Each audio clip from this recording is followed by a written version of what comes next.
Ads లేకుండా latest episodes చూడండి. నీకు కీలెరిగి వాత పెట్టడం అలవాటేమో కానీ నిన్ను మేమెప్పుడు తక్కువ చేయలేదు. ఆహా, తక్కువ చేయలేదా? విగ్రహం పెట్టిన దగ్గర నుంచి నిమజ్జనం దాకా అనుపమ తొలి పూజ చేయి, అనుపమ తొలి హారతివ్వు, అనుపమ తొలి నైవేద్యం పెట్టు, గంట కొట్టు, కొబ్బరికాయ కొట్టు, అది చేయి ఇది చేయని అన్ని జీవుడి గారి చేతే చేయించారు. నిన్ను చేయొద్దని ఎవరన్నారు? చేయమని కూడా చెప్పలేదే. ఓరి దేవుడా. మనింట్లో పూజ ఒక్కొక్కరికి బొట్టు పెట్టి చేయమని చెప్పారు కదత్తయ్య. మన అంటే అందరూ, కాని ఇక్కడ కొందరికే, ఒక్కరికే పూజా ఫలితం దక్కాలని మీ నాన్న ఉద్దేశం. అమ్మా, అనుపమమ్మ ఏం చేసినా అందరూ బాగుండాలి, అందులో తనుండాలని కోరుకుంటుంది. స్వార్థం లేని మనిషి ఆవిడ.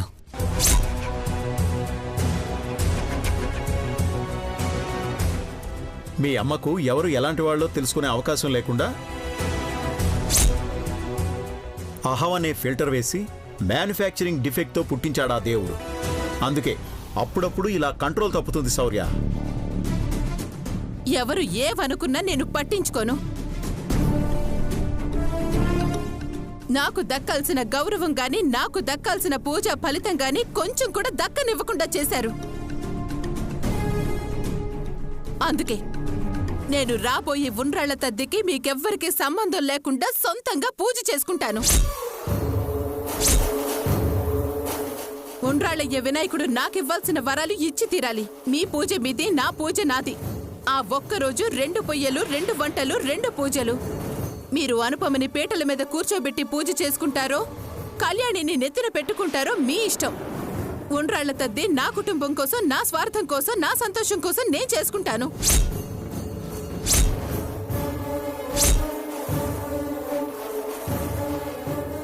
దమయంతి, పున్నమి నాడు ఒకే చూరు కింద 2 పొయ్యిలు, 2 పూజలు మంచిది కాదు. అనుకున్నానమ్మా. నేనేదైనా ప్రపోజల్ పెడితేనే నీకు ఆచారాలు, వ్యవహారాలు అన్నీ గుర్తొస్తాయి. నా ఇంట్లో నేనేదైనా చేసుకుంటాను. ఎవరు అడ్డుపడతారో నేను చూస్తాను.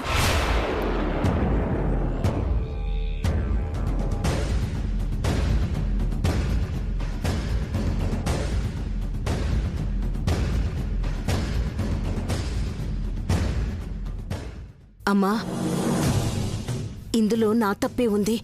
పూజ చేసినా పగ పెంచుకుంది దమయంతి. అది మారదు. అనవసరంగా దాని మాటలు నువ్వేం పట్టించుకోకు. అవునమ్మా, పండ్లున్న చెట్టుకే రాళ్ల దెబ్బలన్నట్లు నీలాంటి మంచి మనిషికే నిందలు. ఇవన్నీ మబ్బుతెరలనుకో.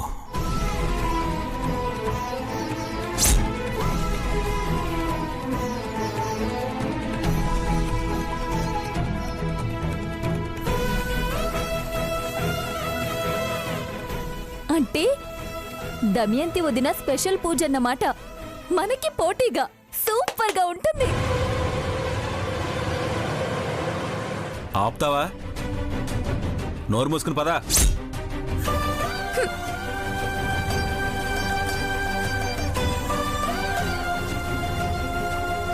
అమ్మా, అత్తేకేదో ఒక టాపిక్ కావాలి కదా. ఏదో గొడవ పడుతూనే ఉంటుంది. వదిలేయమ్మా. వదిలేశాను కాబట్టే ఇల్లు ప్రశాంతంగా ఉందమ్మా. అయినా తన మాటలు నీటి మూటలు అనుకుంటాను. నా కూతురు మెట్టినిల్లు కదా. అమ్మా, నువ్వు నిండుకుండలా ఉంటావు కాబట్టే అందరూ హ్యాపీగా ఉన్నారు. యు ఆర్ గ్రేట్ అమ్మా.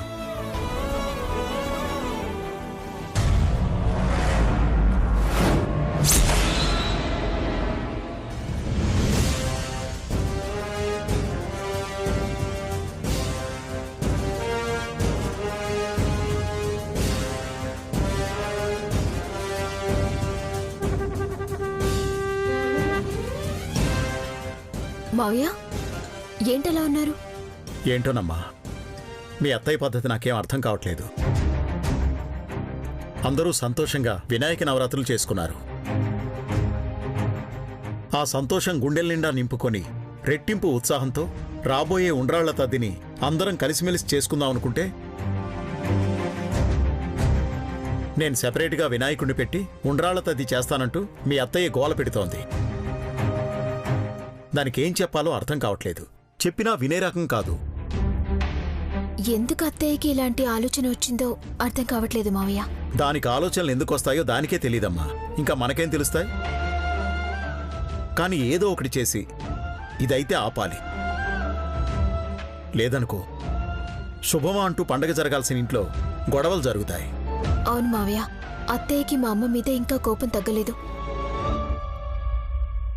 అందుకే కావాలని ఇదంతా చేస్తోంది. అది నిజమే. తనకొస్తుందన్న పదవి తనకి రాలేదని కోపమైతే ఉంది. కాకపోతే బయటపడట్లేదంతే. అమ్మ అధికారం కావాలని కోరుకోలేదు. ప్రారంభించింది జనం కూడా మెచ్చారు. దానికి అత్తయ్య బాధపడాల్సిన అవసరమేముంది? అవునే, ఇదేం చేసినా మేం కోప్పడకూడదు. నేను కోప్పడుకుంటే మీ ఇష్టానికి మీరు ఆడుతురు గాని అమ్మ కూతుళ్ళు. ఇదిగో నేనిట్లాగే ఉంటా, నాకు నచ్చినట్టుగానే ఉంటా. నీకు నచ్చినట్టే ఉండవే, ఎవరొద్దన్నారు? అలా అని చెప్పి ఇంట్లో 2 పూజలు పెట్టడం ఏంటి? నాకు సాక్షాత్తు దేవుడే వచ్చి చెప్పాడు నిష్ఠగా చేయమని.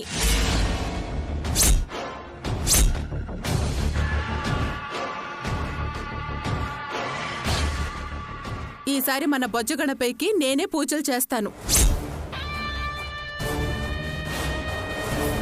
దగ్గరుండి సేవలు చేసుకుంటాను. మీరందరూ కలిసి చేసే పూజల కన్నా నేను గొప్పగా చేస్తాను. దానికెవరు అడ్డుపడతారో, నన్నెవరు కాదంటారో నేను చూస్తాను.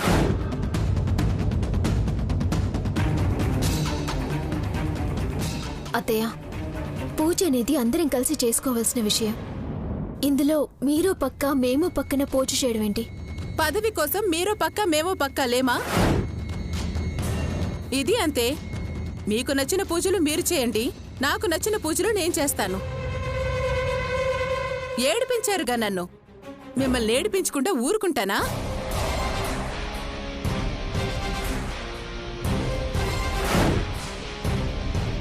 అత్తయ్య, మీరు మేమని ఇద్దరం లేవిక్కడ. అందరం ఒక్కటే. అనవసరంగా విడదీసి మాట్లాడుకోవడం ఎందుకు? నేను ఇలాగే మాట్లాడతానే. మధ్యలో నాకు చెప్పడానికి నువ్వెవరివి? పోవతలకి. ఏమండి, మీరు వాళ్ళ మాటలు వీళ్ల మాటలు విని నాకు మాత్రం అడ్డుపడాలని ప్రయత్నించకండి. వినాయక నవరాత్రులు ఎలాగూ చేయలేకపోయాను. వినాయకుడికి ఉండ్రాళ్ల తద్దన్న చేసుకొనివ్వండి. మీరు నా పక్కన కూర్చుంటున్నారు అంతే.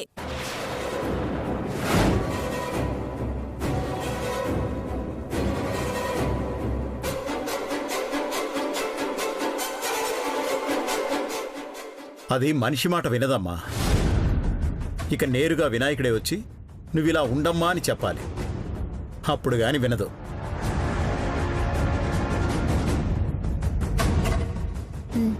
సర్లే మావయ్య, అంతగా వినాయకుడు చెప్తేనే వింటుందంటే ఆ వినాయకుడితోనే చెప్పిద్దాం.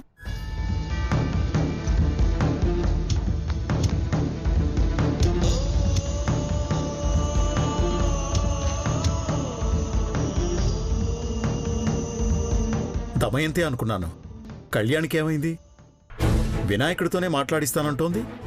మాట వరుసకందా లేక మతిగాని భ్రమించిందా?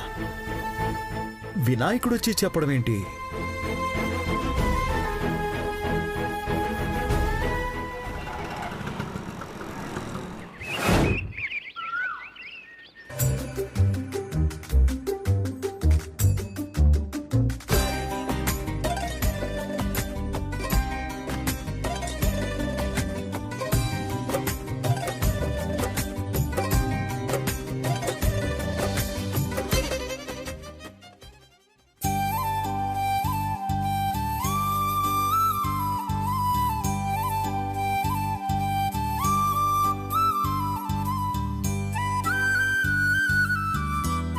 శౌర్య, అమ్మమ్మ, ఆలస్యం అవుతుందిరా. నువ్వు కళ్యాణి త్వరగా వెళ్ళి పూజకు కావాల్సిన సామాన్లన్నీ తీసుకురండి. కలశం కూడా పెట్టాలి. అలాగే అమ్మమ్మ. పల్లవి పల్లవి ఏంటొద్దినా? వినాయకుడిని తీసుకుని రావాలి, వెళ్దాం పద.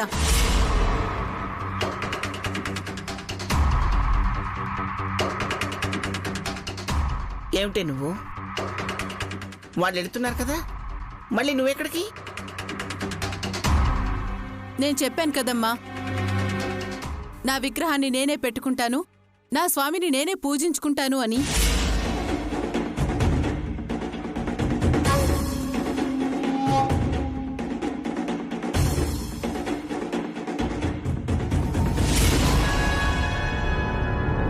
ఏమిటే నువ్వు? నీ విగ్రహం ఏమిటో, నీ స్వామి ఏమిటో నాకేం అర్థం కావటం లేదు. ఒకే ఇంటూ 2 పూజలు ఎవరైనా చేస్తారా? నిన్నటి దాకా ఒకే ఇంట్లో 2 పార్టీలు పెట్టుకోలేదా? ఇది అంతే. అత్తయ్య, దాంతో మాట్లాడటం అనవసరం. దానికి నచ్చినట్టు చేసుకొనివ్వండి.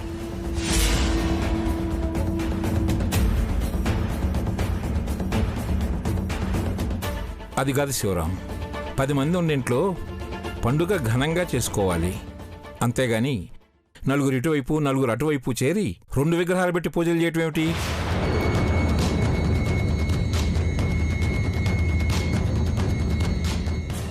అదే నాకు అర్థం కావట్లేదు. ఏదైనా పట్టుకుంది అంటే మొండిగా చేసేస్తుంది, ఎవరి మాట వినదు.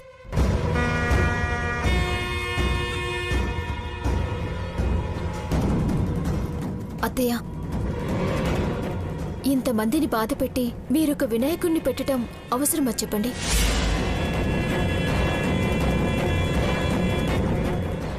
అవునమ్మా, అందరం కలిసి ఒకే వినాయకుడిని పెడదాం. ఉన్న దాంట్లో ఘనంగా చేద్దాం. నీకు అర్థం కాదురా, నా బాధ ఏదో నాకే తెలుసు. వినాయక చవితి నేను చేయలేకపోయాను.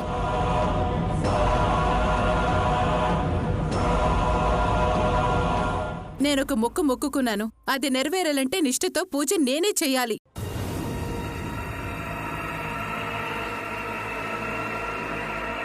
అందుకే నాకొక వినాయకుడు కావాలి, నా పూజలు నేనే చేసుకోవాలి.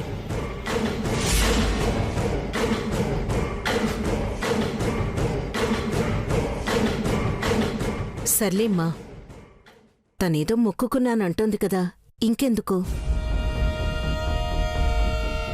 మీరెళ్ళి త్వరగా వచ్చేయండి దమయంతి.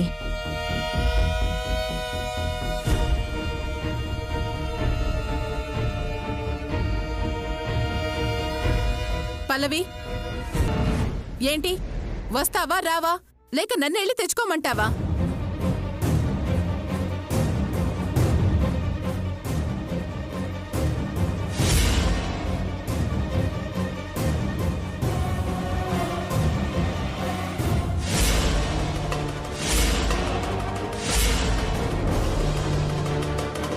ఏంటి నన్ను చూస్తావెందుకు?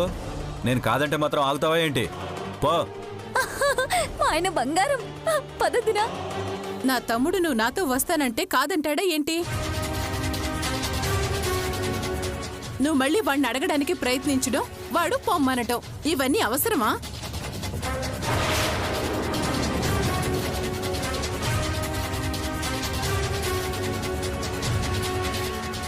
గణపతి మహారాజ్ అద్దిరిపోయేలా ఈ దమయంతి ఉండ్రాళ్ల తద్ది చేసుకుంటుంది.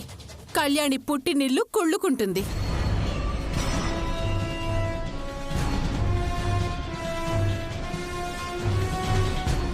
రా.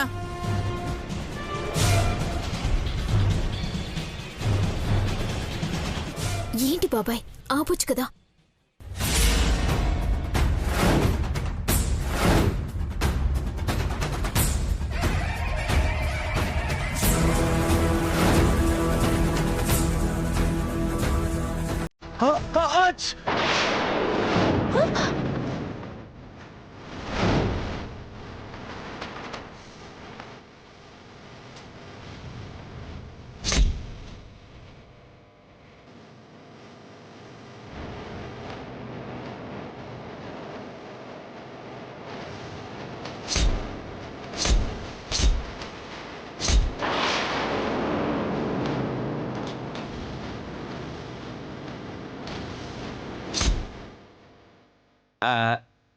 ఏంటో అక్క గబుక్కుని తుమ్మేశాను, ఆపుకోలేకపోయాను.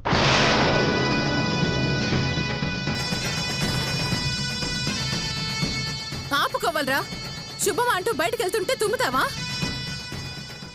తనేమన్నా కావాలని తుమ్మాడా?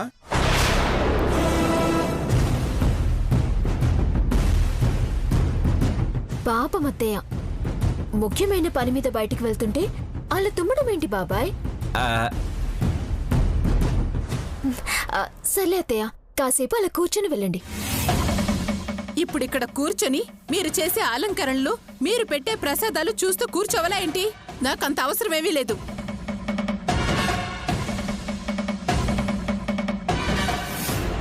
నా గదిలోకి వెళ్ళి నేను కూర్చుంటాను.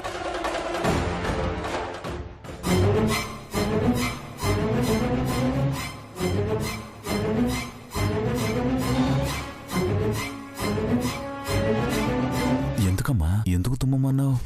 మా అత్తయ్య ఇంకో విగ్రహం ఇంట్లోకి తీసుకురాకూడదు బాబాయ్, అది మావయ్య కూడా ఇష్టం లేదు, అందుకే. తుమ్మారని ఆగింది, మళ్ళీ వెళ్లకుండా ఉంటుందా? ఏమో, ఈ కాసేపట్లో ఆ వినాయకుడు అత్తయ్య మనసులో దూరి మనసుని మార్చొచ్చేమో కదా బాబాయ్. వినాయకుడు మనసు మార్చడం ఏంటి?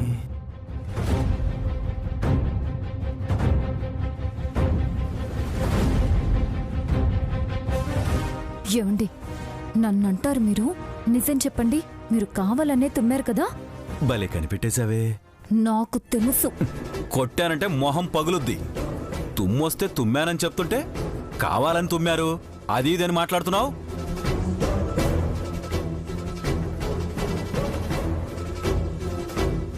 ఏమండి, పిల్లలు తిరిగి వచ్చేసరికి అన్ని ఏర్పాట్లు సిద్ధం చేయాలి.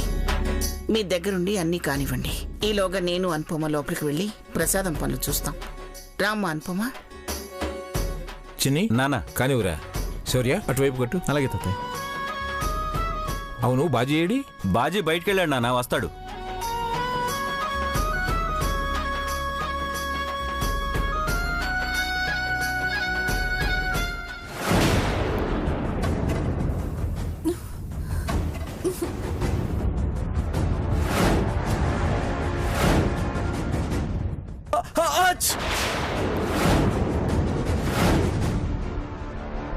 అందరం కలిసి ఒకే వినాయకుడిని పెడదాం.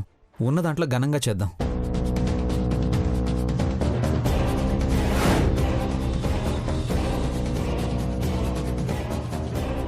ఇంతమంది చెప్తున్నా వినకుండా ఏంటిదమ్ము నువ్వు? ఉండ్రాళ్ళ తద్దికి కూడా 2 విగ్రహాలు పెట్టి పూజ చేయాల్సిన అవసరం ఏముంది? మీ అమ్మా నాన్న పైకి అనలేకపోయినా లోపల ఎంత బాధపడతారు? గణపతి నన్ను నిష్ఠగా ఉండ్రాళ్ల తద్ది చేసుకోమని చెప్పాడు. అందుకే నా తద్ది నేను చేసుకోవాలని అనుకున్నాను. మీ అందరి మధ్యలో కూర్చుంటే నా గణపతేవి నన్ను పట్టించుకోడు. అందుకే నా విగ్రహం నేనే పెట్టుకుంటాను, నా పూజ నేనే చేసుకుంటాను. మీరు వెళ్ళండి. నువ్వు మారవే. ఎప్పుడు ఏదో ఓ గొడవ కావాలి నీకు. పండగ పూట కూడా ఈ విడివిడి పూజలేంటే? కలిసి చేసుకుందామని లేకుండా. మీరెన్ని చెప్పినా నా నిర్ణయం మారదు. వెళ్ళండి బాబు, మీరు వెళ్ళండి. వెళ్ళక నీ ఎదురుగా పేటేసుకుని కూర్చుంటానా ఏంటి?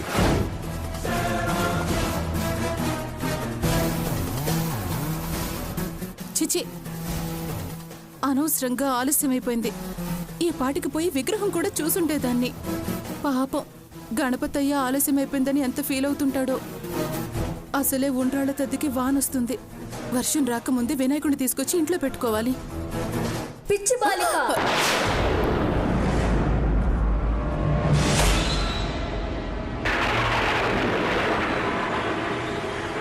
ఎందుకు ఈ చిన్న చిన్న తప్పులు చేస్తున్నావు? ఏమిటా పిచ్చి చూపులు? అనవసరంగా నీ ఓటమికి నువ్వే కారణమవుతున్నావు.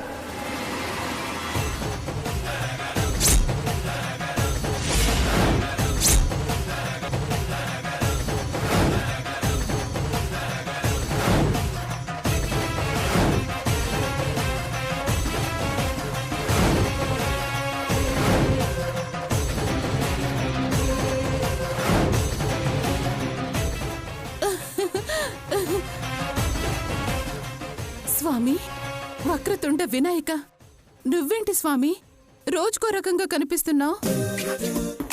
నిన్న చూస్తేనేమో బొజ్జ వినాయకుళ్ళ కనిపించావు. ఈ రోజేమో ఇలా బుజ్జి వినాయకుళ్ళ కనిపిస్తున్నావు. ఏంటి మాయస్వామి? ఈ రోజు నా పండుగ కదా బాలిక, పుట్టినరోజు పండుగ. అందుకే ఇలా బాల రూపంలోనే ఉంటాను. మీ పని బాగుంది స్వామి. కావాలంటే 6 అడుగులు, లేదంటే అడుగు, ఎలా కావాలంటే అలా మారిపోతున్నారు. మాకేమో ఆ అవకాశమే లేదు. అవును స్వామి, నన్ను కూడా మీలాగా చిన్నపిల్లని చేయకూడదు? ఈ వయస్సు వస్తేనే నీ అల్లరి తట్టుకోలేక ఇంట్లో వాళ్ళందరూ అల్లాడిపోతున్నారు. ఇక నువ్వు బాలిక రూపం ధరిస్తే ఇంకేమన్నా ఉందా? ఏంటి స్వామి మీరు కూడా? నాకొక్కసారి చిన్నపిల్ల నవ్వాలనుంది. నన్ను కూడా మీలాగా చిన్నపిల్లని చేయండి స్వామి.